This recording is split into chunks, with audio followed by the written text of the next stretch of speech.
Hello everyone, in this lecture we will read more about commutation of operators. So, in previous class we have read about basic concept of commutation. Now we will read some properties and learn how to use these properties. So, let's begin our session for today. So, starting with our first property, antisymmetry.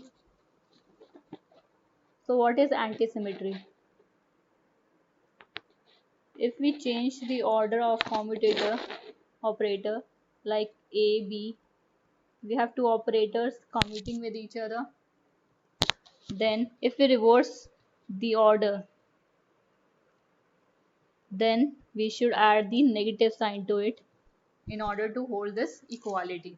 So we can prove this. Starting with AB, we can open this operator. We have AB, then minus BA. So if we take out negative sign, then we have BA minus AB.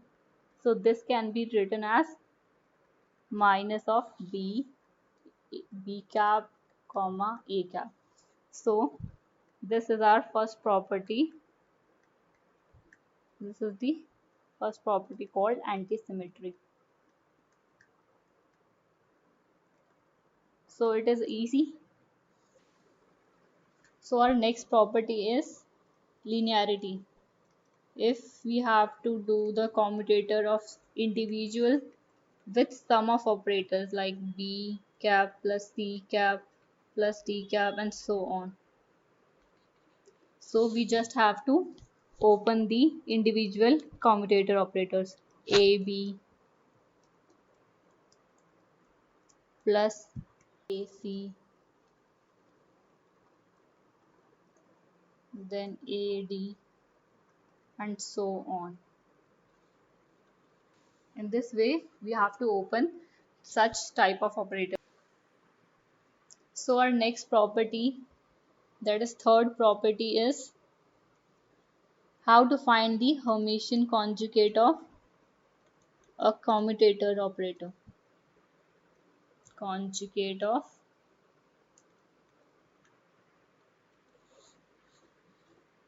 commutator. So starting with a commutator A, B, then we have to take the adjoint of it. So we will open this commutator A, B minus B, A, then take the adjoint of it. So if we have some minus, then we have to individually take the Hermitian of it. So we have to do the Hermitian of this and then BA. So we know one of the rules of Hermitian, that if we have product of operators, then its order gets reversed. So we get B adjoint and then A adjoint. We simply reverse the order AB to BA and individually take the adjoint of it. And then similarly we have to do with the second term, that is A Hermitian and then B Hermitian. So we can write this as B Hermitian comma A Hermitian commutator group. So our second property is, if we have to find out the adjoint of commutator, then it is simply equal to reverse and then individual adjoint of it, then commute it. So this is our third property. So moving to fourth property. What is fourth property? Is distributivity. Butivity. What is distributivity?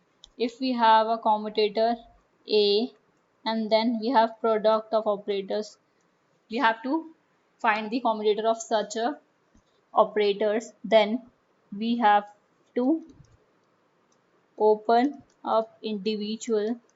First we have to do with B and get outside the third operator C and then plus we have to take B outside and then do the commutator of A and C separately. So this is what we have to do in this case.